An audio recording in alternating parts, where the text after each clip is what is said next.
Hello friends, welcome to சமையல் delight. இன்றைக்கி நம்ம சமையல் டிலைட் சேனலில் பாஸ்மதி ரைஸ் வச்சு சிக்கன் பிரியாணி குக்கரில் குழையாமல் ரொம்பவே சூப்பராக எப்படி செய்கிறதுன்னு தான் பார்க்க போகிறோம். வீடியோக்குள்ளே போகிறதுக்கு முன்னால் நீங்கள் இன்னும் சமையல் டிலைட் சேனலை சப்ஸ்கிரைப் பண்ணலைன்னா மறக்காமல் சப்ஸ்கிரைப் பண்ணுங்கள். இப்போ வாங்க சிக்கன் பிரியாணி எப்படி செய்கிறதுன்னு பார்க்கலாம். ஃபஸ்ட்டு சிக்கன் பிரியாணி செய்கிறதுக்காக குக்கரில் 2 குழிக்கரண்டி அளவுக்கு நான் நல்லெண்ணெய் சேர்த்துருக்கேன். அது கூடவே பட்டை வகைகள் சேர்த்துக்கோங்க. தாளிக்கிறதுக்காக பட்டை வகை பொரிஞ்சதுமே 2 பெரிய வெங்காயம் நீளமாக கட் பண்ணது சேர்த்துக்கோங்க. இந்த வெங்காயம் நல்லா வதங்கி வரட்டும். இதுக்கப்புறம் பார்த்தீங்கன்னா 100 கிராம் அளவுக்கு சின்ன வெங்காயம் அரைச்ச பேஸ்ட்டை சேர்த்துக்கலாம். 1/2 கிலோ பாஸ்மதி ரைஸுக்கான அளவு இன்னைக்கு நம்ம பார்த்துட்ருக்கோம். 1/2 கிலோ அரிசிக்கு 100 கிராம் அளவுக்கு சின்ன வெங்காயம் அரைச்சிட்டு சேர்த்துக்கோங்க. இது கூடவே இஞ்சி பூண்டு பேஸ்ட்டு சேர்த்துக்கோங்க. இஞ்சி பூண்டுன்னு பார்த்தீங்கன்னா இஞ்சி 50 கிராமும் பூண்டு 50 கிராம் எடுத்திருக்கேன். 1/2 கிலோ பாஸ்மதி ரைஸ்க்கு 100 கிராம் சின்ன வெங்காயம், 50 கிராம் பூண்டு, 50 கிராம் இஞ்சி, இந்த ரெண்டுமே அரைச்சிட்டு பேஸ்ட்டாக சேர்த்துக்கோங்க. இதெல்லாம் நல்லா வதங்கி வந்ததுக்கப்புறம் இது கூடவே அரைச்சி வச்சுருக்க பிரியாணி மசாலாவை நான் சேர்க்க போகிறேன். இந்த பிரியாணி மசாலா என்னென்ன பொருட்கள்னால் பட்டை, கிராம்பு, ஏலக்காய், இது 3மே சேர்த்து நீங்கள் பொடி பண்ணி வச்சுக்கிட்டிங்கன்னா எப்போ வீட்டில் நீங்கள் பிரியாணி செஞ்சாலும் இந்த மாதிரி நீங்கள் பொடி சேர்த்துக்கலாம். ரொம்பவே ஈஸியாகவும் இருக்கும். 1/2 ஸ்பூன் அளவுக்கு அரைச்சி வச்சுருக்க பிரியாணி மசாலா சேர்த்துக்கலாம். இந்த பிரியாணி மசாலா சேர்த்துட்டு நல்லா வதக்கி விடுங்க. இது கூடவே 1/2 ஸ்பூன் அளவுக்கு தனி மிளகாய்த்தூள் உங்கள் காரத்துக்கு ஏற்ற மாதிரி நீங்கள் சேர்த்துக்கலாம். மிளகாய்த்தூள் சேர்த்ததுமே 2 ஸ்பூன் அளவுக்கு மல்லித்தூள் சேர்த்துக்கோங்க. மல்லித்தூள் சேர்த்துட்டு ஸ்டவ்வை மீடியமாக வச்சுக்கிட்டே நல்லா கலந்து கொடுங்க. அடி பிடிக்காமல் இந்த இஞ்சி, பூண்டு, வெங்காயம், மல்லித்தூள், மிளகாய்த்தூள், பிரியாணி மசாலா எல்லாம் சேர்ந்து நல்லா வதங்கி வரட்டும்.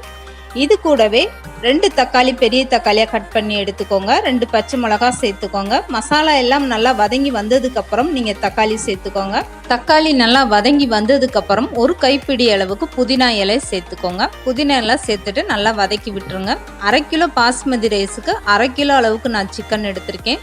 இது கரெக்டான அளவு. நீங்கள் அப்படி இல்லைன்னா 300 கிராம்னாலும் நீங்கள் சிக்கன் பிரியாணிக்கு சிக்கன் எடுத்துக்கிட்டிங்கன்னா தான் அது டேஸ்ட்டு கொடுக்கும். இப்போ எடுத்து வச்சுருக்க சிக்கனை சேர்த்துக்கலாம். நல்லா கழுவிட்டு தண்ணி இல்லாமல் எடுத்துக்கோங்க. 1/2 கிலோ அளவுக்கு சிக்கன் சேர்த்துட்டு நல்லா வதக்கி விடுங்க. இந்த மசாலா கூட இந்த சிக்கன் நல்லா வதங்கி வரட்டும். 5 நிமிஷம் இந்த சிக்கன் நல்லா மசாலா கூட வெந்து வந்ததுக்கப்புறம் தயிர் சேர்த்துக்கோங்க. 1 குழிக்கரண்டி அளவுக்கு தயிர் சேர்த்துருக்கேன். இது தயிரோடைய அளவுன்னு பார்த்தீங்கன்னா 50 மில்லி தயிர் சேர்த்து நல்லா கலந்து கொடுங்க. இப்போ ரொம்பவே சூப்பராக பிரியாணிக்கான மசாலாலாம் ரெடி ஆயிடுச்சு. இப்போ இந்த சிக்கன் நல்லாவே வதங்கி வந்துருச்சு. தயிரும் சேர்த்துட்டு இந்த சிக்கன் நல்லா வதங்கி வந்துருச்சு.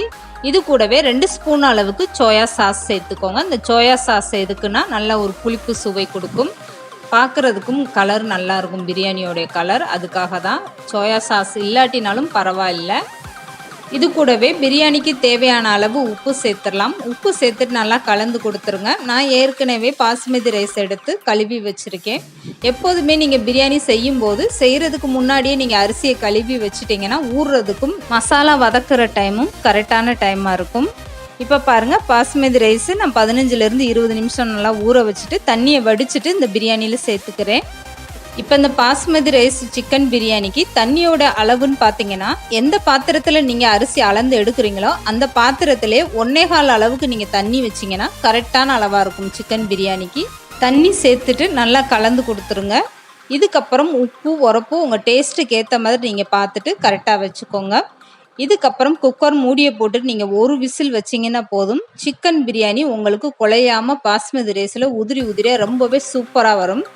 குக்கரில் 1 விசில் வந்ததும் நீங்கள் குக்கரை உடனே ஓப்பன் பண்ணாதீங்க. அப்படியே 10 நிமிஷம் ஃப்ரீயாக விட்டுட்டு அதுக்கப்புறம் நீங்கள் குக்கரை ஓப்பன் பண்ணி பார்த்தீங்கன்னா மணக்க ரொம்பவே சூப்பரான பாஸ்மதி ரைஸ் சிக்கன் பிரியாணி அருமையாக ரெடியாக இருக்குது. கரண்டியை வச்சு கிண்டும் போதே எவ்வளோ உதிரியாக அழகாக வந்திருக்கு பாருங்கள். எப்போதுமே பாஸ்மதி ரைஸில் நீங்கள் பிரியாணியோ இல்லை தேங்காய் சாதமோ செஞ்சீங்கன்னா எப்போதுமே கரண்டியை நடுவில் வச்சு கிண்டாதீங்க. இப்படி சைடில் ஓரமாக வச்சு நீங்கள் கிண்டுனீங்கன்னா தான் ரைஸ் உடையாமல் உங்களுக்கு முழுசாக ரொம்பவே அழகாக வரும். இப்போ பிரியாணிக்கு 1 எலுமிச்சம்பழம் புழிஞ்சு விட்டுக்கோங்க.